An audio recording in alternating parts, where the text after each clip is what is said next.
Film Waktu Maghrib 2 menceritakan tentang sebuah desa yang kembali diganggu oleh kejadian misterius setiap waktu senja datang. Semua berawal dari sekelompok anak yang melanggar larangan untuk tetap di luar saat maghrib.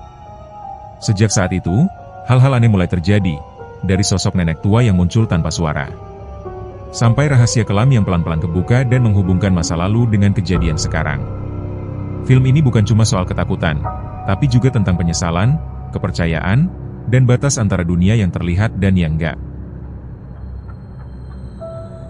Jadi film ini dibuka siang-siang, suasananya adem banget. Duo lagi sibuk di rumah, siap-siap mau main bola sama teman-temannya. Sementara di sisi lain, kakaknya, Wulan, lagi fokus banget di depan laptop, ngetik tugas, kayak udah nyatu sama kursi. "Wulan, pinjem botol minum dong," teriak Duo. Tanpa nengok, Wulan jawab, "Ambil aja sendiri. Jangan ganggu." Udah kayak kebiasaan harian lah, dua bersaudara ini isinya cuma debat kecil. Tapi lucunya, kalau sehari aja mereka nggak ribut, rumah malah berasa aneh. Tiba-tiba dari luar, tet! Suara klakson mobil bak teman-temannya kedengeran. Langsung rame. Anak-anak pada teriak, "Cepet WO. Lapangan udah rame nih." Duo buru-buru cabut, pamit sekenanya ke Wulan. Nah, Wulan awalnya cuma geleng-geleng kepala. Tapi ya namanya penasaran, akhirnya ikut juga ke lapangan buat nonton adiknya main. Sampai di sana, suasananya rame banget. Debu beterbangan, bola mantul ke sana kemari, anak-anak pada ketawa. Pokoknya vibe-nya tuh kayak sore khas kampung. Panas, rame, tapi seru. Wulan duduk di pinggir lapangan, di bawah pohon. Gak lama, muncul Rian, temen Duo yang dari tadi udah senyum-senyum gak jelas. Jelas banget nih anak naksir Wulan. Kak Wulan, mau minum?" "Aku beliin." Sekalian ngadem, katanya sok-sok perhatian. Wulan cuma nyaut santai, "Gak usah, kamu aja yang main sana." Tapi Rian malah duduk di sebelahnya, pura-pura nonton, padahal matanya ya, jelas bukan ke bola. Wajah menyeringai. Pertandingan makin panas. Duo main total, tapi tiba-tiba Ceos, pemain dari tim lawan, mulai ribut sama Iwan gara-gara pelanggaran kecil. Awalnya cuma dorong-dorongan, tapi lama-lama kayak mau tinju-tinjuan. Wulan refleks berdiri, mukanya panik. Rian juga ikut berdiri, pasang gaya so gagah, "Tenang, Kak, aku jagain." Padahal jelas tangannya gemeter. Wajah tersenyum dengan mulut terbuka dan mata menyipit. Akhirnya teman-teman mereka buru-buru misahin. Keributan reda, tapi abis itu, suasananya berubah.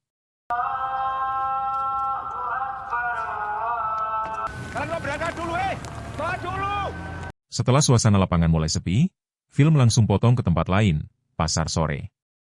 Keramaian khas desa, suara orang jualan, anak kecil nangis minta jajan, semua masih normal. Tapi kalau lo perhatiin, langitnya nggak biasa. Warnanya kayak ungu keabu-abuan, agak aneh, kayak sore yang buru-buru pengen jadi malam. Di tengah keramaian itu, muncul sosok Adi. Yap, si Adi, orang yang dulu berhasil selamat dari Umah di film pertama. Udah 15 tahun lewat, tapi dia belum move on dari mimpi buruk itu. Dia masih terus nyari sosok Umah. Nenek-nenek misterius yang katanya suka muncul pas maghrib buat ngambil anak-anak yang masih keluyuran. Adi berhenti jalan, mandang ke langit dengan tatapan waspada. Kayak ada firasat buruk. Tangannya ngepal pelan, dan dari ekspresinya lo bisa lihat. Dia tahu sesuatu bakal kejadian lagi. Cuma belum tahu di mana, dan kapan. Anak-anak yang tadi main bola udah naik ke mobil bak, siap pulang. Duo duduk di belakang, mukanya manyun banget. Dia kesel karena timnya kalah, apalagi sempat berantem kecil di lapangan. Mainnya pada egois semua, omelnya. Temennya cuma nyaut santai, "Udahlah WO, kalah tuh biasa. Jangan baper." Tapi Duo tetap ngedumel sambil nendang-nendang bak mobil. Di antara mereka, Wulan duduk diam. Biasanya dia cerewet, suka komentar sana-sini, tapi kali ini, hening.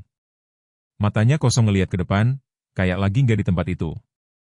Rian, si cowok yang naksir Wulan, awalnya masih bercanda. "Tuh kan, Kak Wulan sedih karena kalah juga ya?" Tapi Wulan gak respon. Perjalanan pulang harusnya cuma butuh beberapa menit. Mobil bak yang mereka tumpangi melaju pelan lewat jalan kecil di tengah hutan. Langit udah makin gelap, dan suara serangga mulai kedengeran dari segala arah. Di dalam mobil, suasana awalnya masih rame. Ada yang nyanyi, ada yang bercanda. Tapi di tengah perjalanan, semua berubah dalam sekejap. Dari arah depan, tiba-tiba aja ada seorang laki-laki muncul nyebrang jalan. Gak lihat kanan kiri, gak pakai mikir, langsung aja nyelonong. Pak sopir kaget setengah mati. Astaga! Dia injak rem sekuat tenaga, mobil oleng, Wulan spontan jerit kenceng. Dan beraak. Mobil berhenti mendadak. Semua langsung panik. Duo dan teman-temannya turun, deg-degan banget. Pas mereka lihat ke depan, pria itu udah tergeletak di jalan, gak bergerak. Mukanya pucat, matanya terbuka ngeliat kosong ke langit. Mereka semua saling pandang, bingung harus ngapain. Dia, meninggal ya? Tanya salah satu pelan. Pak sopir cuma bisa geleng-geleng, wajahnya shock. Akhirnya, karena nggak tahu harus gimana, mereka nutupin tubuh pria itu pakai daun pisang dari pinggir jalan. Semua diam. Hening banget, cuma suara angin yang kedengeran. Duo nyuruh semua naik lagi ke mobil. Udah, yuk. Kita lapor nanti aja di kampung. Mereka pun balik masuk ke mobil satu persatu. Tapi pas Wulan mau naik, dia ngelihat sesuatu di kaca jendela. Sosok pria yang barusan mereka tabrak. Berdiri di pinggir jalan, ngeliatin dia. Matanya kosong, mukanya datar banget.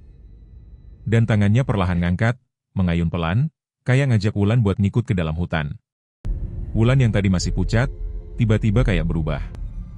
Mukanya datar, matanya kosong. Tanpa bilang apa-apa, dia jalan keluar dari mobil. Pelan, tapi pasti, masuk ke dalam hutan sambil ngikutin arah pria tadi.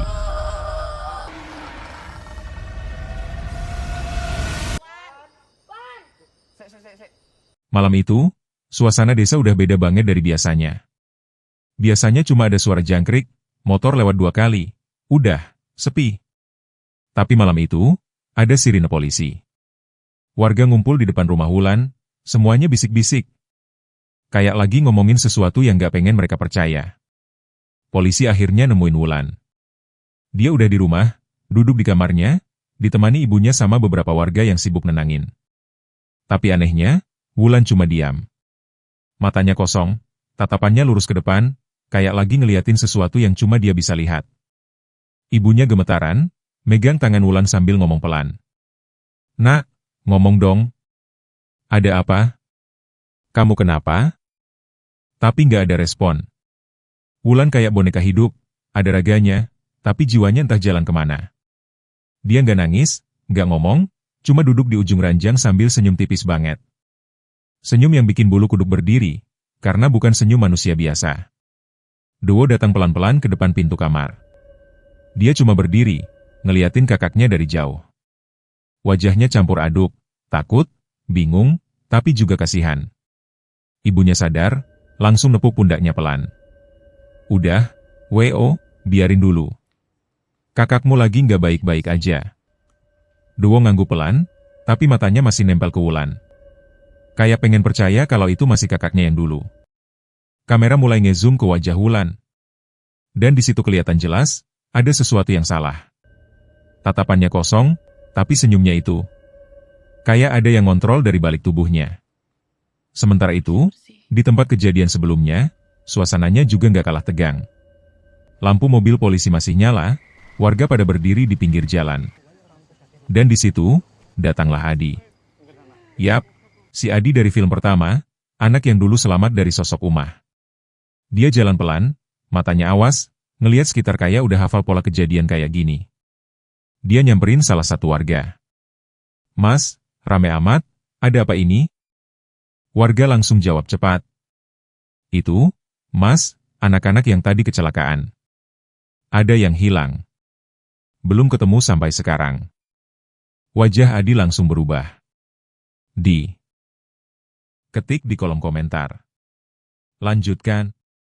Kalau kamu mau lihat kelanjutan kisah Umah dan rahasia kelam yang selama ini disembunyikan desa itu.